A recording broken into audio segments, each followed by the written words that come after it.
भारत में लिखी गई, कंबन ऋषि ने दक्षिण में लिखी, भभूति ने लिखी, पृथ्वीवास ने लिखी, हर भाषा में रामचरितमानस लिखी गई। लेकिन फिर भी देश में आपस में लड़ाई चलती है, उत्तर दक्षिण के नाम पे लड़ाई चलती है, वनवासी नक्सलवादी के शहर के नाम पे लड़ाई चलती है। तो मन में एक विचार बहुत पहले से था, सबको जोड़ने का माध्यम क्या हो सकता है। तो इस देश को जोड़ने का सबसे अच्छा माध्यम था राम, लेकिन लगा माध्यम क्या होना चाहिए, विषय क्या हो। तो लगा प्रभु श्री राम जब रावण से युद्ध करने के लिए गए थे तो पूरे देश में निकल कर गए। उस समय धर्मशाला नहीं थी, लॉज नहीं थी, कहीं होटल नहीं थी। तब श्री राम निकले तो उनका स्वागत किसने किया होगा। तो हो सकता है इंदौर में हमारे पूर्वज, कहीं झाबुआ में आसपास, ये खरगोन में जब राम निकले तो हमारे पूर्वजों ने उनका स्वागत किया होगा। और राम सबसे मिलते मिलते सबके घरों पे रुकते रुकते दक्षिण में गए, लोगों ने जान दी, उनके लिए सम्मान दिया, उनको ठहराया, सब कुछ किया। लेकिन जब राम ने रावण को जीत लिया तो भरत का प्रण था कि अगर एक दिन भी देर हुई तो मैं अग्नि में जाकर प्राण त्याग दूंगा। तो राम जी को जल्दी में फ्लाइट पकड़ के आना पड़ा। तो मुझे मन में वर्षों से ऐसी कल्पना थी, आज भी हम मिलते हैं, अपने मित्रों से वापस मिलने जाते हैं, अपने बचपन की जगह वापस जाते हैं। तो राम ने जब 14 साल गुजारे, राम के मन में निश्चित इच्छा रही होगी कि मैं अपने सब वनवासी मित्रों से मिलूं। और जो वनवासियों के वंशज हैं, सुग्रीव के वंशज, हनुमान के वंशज, शबरी के वंशज, केवट के वंशज, उनके मन में भी इच्छा रही होगी राम हमसे मिले, लेकिन नहीं मिले। तो आज जो नक्सलवाद समस्या क्यों हुई, हमने अपनों को छोड़ दिया। तो मुझे लगा राम की तरफ से वापस धन्यवाद देने चलना चाहिए। त्रेता युग गया, कलयुग आ गया, लेकिन महाकाल की नगरी के रहने वाले हम लोग हैं, समय का कोई महत्व नहीं होता। तब राम से काम छूट गया था, हम राम भक्त मिलकर उस काम को पूरा करने जा रहे हैं। हम राम भक्तों की तरफ से, नगरवासियों की तरफ से, हमारे सुग्रीव के, केवट के, वनवासी, तो ये करीब 250 स्थानों से स्थान जोड़ रहे हैं। हम इस रथ में राम जी की चरणों की रज है, अयोध्या की रज है, वो सब स्थानों पर देंगे। रामेश्वर से जल लाकर सबको देंगे। और एक एक गाँव जहाँ राम के चरण पड़े थे, जहाँ जहाँ राम चरण चली जाई, तीन समान अमरावती नहीं, तो उन सब स्थानों पर चर्चा करते हुए, लोगों से मिलते हुए, समरसता की बात करते हुए हम अयोध्या पहुँचेंगे। रामनवमी शिवरात्रि से प्रारंभ होकर यह यात्रा रामनवमी पहुँचेगी। और हर जगह कवि सम्मेलन होंगे। देश के जो बहुत बड़े कवि जिनके आप नाम सुनते होंगे, हरिओम पवार जी, सुदीप भोला जी, हमारे डॉक्टर शम्भू बनर, आज वो आ नहीं पाए, तो ये सारे कवि हर जगह कवि सम्मेलन करेंगे।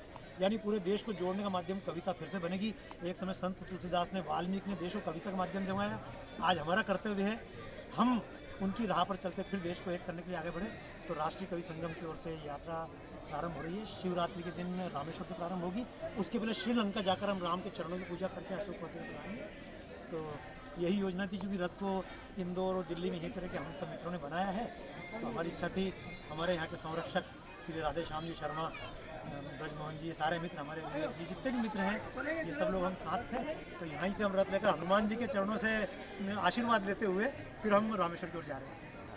मेरा एक सवाल है कि राम और यात्रा, ये दोनों चीज़ों को लोग राजनीति में इस्तेमाल कर रहे हैं, आप इस बारे में? राजनीति तो भाई है, और राजनीति गलत चीज़ नहीं है। ये सबसे बड़ी मूर्खता है लोगों की। साधु संत बोलते हैं हमको राजनीति से क्या मतलब। अरे साधु संतों को ही राजनीति से मतलब होना चाहिए।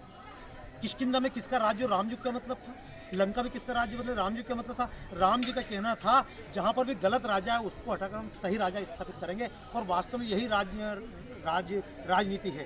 राम भी राजा थे, सुभाष चंद्र बोस ने नेतागिरी की, और आज मोदी जी भी नेतागिरी कर रहे हैं, कई लोग नेतागिरी, योगी जी नेतागिरी कर रहे हैं। नेतागिरी खराब चीज़ नहीं है। खराब चीज़ है नेतागिरी के माध्यम से घर भरना, खराब चीज़ है नेतागिरी के माध्यम से अपना परिवार को आगे बढ़ाना, देश को गड्ढे में डालना। अगर राजनीति के मार्फत देश ऊंचा उठता है, कृष्ण ने राजनीति की, राजनीति राम ने की। मैं नहीं मानता राजनीति शर्म की बात है। राम ने अयोध्या से निकलकर, अब देश में ऐसे ऐसे लोग पैदा हुए, ये राष्ट्र क्या है। अरे जब अयोध्या में राम का राज्य था, श्रीलंका में राम का राज्य, किष्किंधा में राम का राज्य था, लेकिन राम वहाँ भी गए क्यों।